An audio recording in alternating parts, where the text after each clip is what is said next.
दोस्तों, आज की इस वीडियो के जरिए आपको साल 1800 की दुनिया में लेकर जाने वाला हूँ, जहाँ पर आप महसूस करेंगे कि हमारे पूर्वजों ने अपनी जिंदगी को किस तरह से जिया होगा। आज हम जिस तरह से ऐशो आराम की जिंदगी जी रहे हैं, क्या उनका भी जीवन इतना आसान था जितना आज हमारा? अगर नहीं तो फिर उनको किन चैलेंजेस को फेस करना पड़ा, और फिर वो कैसे इतने फिट और सेहतमंद रहते थे? उनकी खुशी का राज क्या था? चलिए आज जानते हैं कि आज से 200 साल पहले हमारा भारत कैसा था और लोग कैसे अपना जीवन गुजारते थे। शुरुआत करते हैं अंग्रेजों की भारत आने से। उन्होंने 16वीं शताब्दी में भारत में दस्तक दी थी। आपको जानकर हैरानी होगी, जब शाहजहां आगरा में ताजमहल बनवा रहे थे, तो वहीं दूसरी तरफ अंग्रेज भारत में पैर पसारने की कोशिश कर रहे थे। वहीं साल 1700 के आसपास भारत में छोटे बड़े कई राजाओं के अलावा एक बड़ी ताकत मौजूद थी, जो थी औरंगजेब की मुगलिया सल्तनत। इसलिए अंग्रेज जोर जबरदस्ती से तो भारत पर शासन कर नहीं सकते थे। हालांकि उन्होंने एक बार जबरन बम्बई और कलकत्ता पर कब्जे की कोशिश की, लेकिन मुगल सेना ने उन्हें बुरी तरह से भगा दिया और उनके सरगना जोसिया चाइल्ड को बादशाह औरंगजेब के सामने घुटनों पर बैठकर माफी मांगनी पड़ी। इस युद्ध को इतिहास में चाइल्ड वॉर के नाम से जाना गया,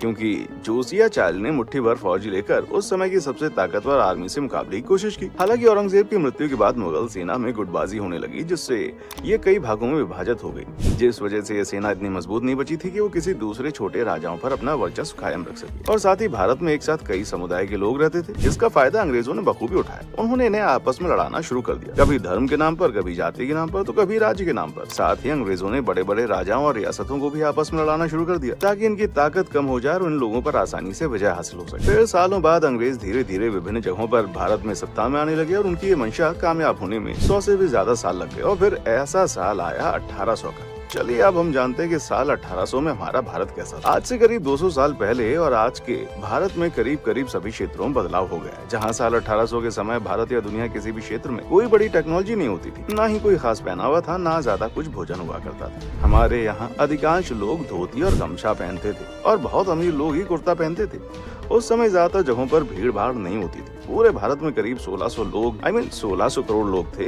पूरा भारत यानी कि अखंड भारत, जो कि भारत, पाकिस्तान, बांग्लादेश, बर्मा, म्यांमार और अफगानिस्तान से मिलकर बना था। यानी कि आज के इन 5 देशों के विस्तार में सिर्फ 16 करोड़ लोग ही रहा करते थे। उस समय भारत में बहुत ज्यादा प्रोफेशन नहीं थे। अधिकांश लोग या तो किसान होते थे या पूरा दिन खेती बाड़ी और पशुपालन करते थे और शाम को अपने घरों में आकर भजन कीर्तन सत्संग वगैरह किया करते थे। फिर रात में जल्दी सो जाते थे और सुबह जल्दी उठते थे। यही भारत के लोग ज्यादातर लोगों का नित्य कर्म हुआ करता था। तब के टाइम में लाइट्स नहीं थी, इसलिए शाम को भजन या ईश्वर की पूजा करने में बाधा ना, इसलिए दिए जलाए जाते थे। उस समय लालटेन भी कुछ अमीर घरानों में हुआ करती थी। उस वक्त कामों को भी विभाजित किया गया था और हर वर्ग अपने अपने काम को संभालते थे। जैसे कुम्हार बर्तन बनाता था, धोबी कपड़े धोते थे, नाई बाल काटता था। लेकिन इनका भी जब दिन खत्म होता था तो शाम को यही नित्य कर्म अपनाते थे। साथ ही तब के समय में मनोरंजन के नाम पर आज की तरह क्रिकेट, फुटबॉल जैसा कुछ नहीं था। हालांकि तब गाँव के लोग शाम के समय घर के बाहर खलिहान में बैठक किया करते थे और एक दूसरे से दिन भर की बातें करते थे, चर्चा करते थे, हंसी मजाक करते थे। अगर गांव में किसी की शादी हो तो पूरा गांव पूरे उल्लास के साथ उनकी मदद करता था। ये तो हो गई गांव की बात। उस समय के भारत में इतने जो गांव हुआ करते थे कि गांव ही भारत को रिप्रेजेंट करते थे। शहर बहुत कम होते थे और शहरों की बात करें तो ज्यादातर लोग मिलों में मजदूरियां करते थे। उस समय लोगों का बहुत मेहनत का काम होता था, क्योंकि उस समय ना तो बिजली थी और ना ही आज की कोई आधुनिक टेक्नोलॉजी। आपको बता दें, भारत में बिजली तकरीबन 1880 में आई थी, लेकिन भारत के गाँव में बिजली पहुँचने में कई साल लगे। एक डेटा के अनुसार साल 1800 के आसपास एक यूरोपियन क्लर्क की सैलरी 40 पाउंड होती थी और वहीं एक आम इंडियन की तनख्वाह 40 गुना कम थी। इससे आप ये अंदाजा लगा सकते हैं कि भारतीय किसानों की क्या आय रही होगी।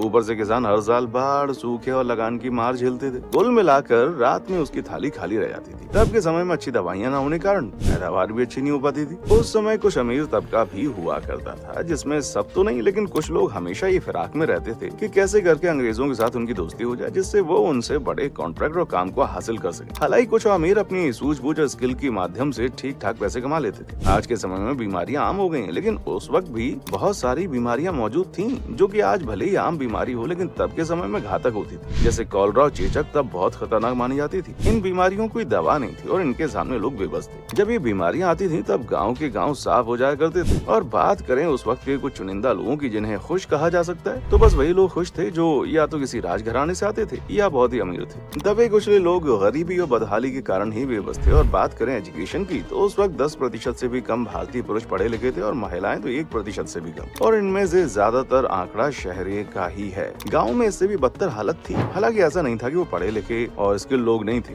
लोग स्किल्ड भी थे और अपने अपने कामों में माहिर थे, लेकिन कम पढ़े लिखे होने के कारण लगान जैसी चीजों में डील नहीं कर पा रहे थे। भारत के लोग उस वक्त पैसों से चीजें खरीदने के बजाय एक्सचेंज व्यापार में विश्वास रखते थे। जैसे एक मटके के बदले 2 किलो चावल या 5 किलो आटे के बदले 3 किलो दाल।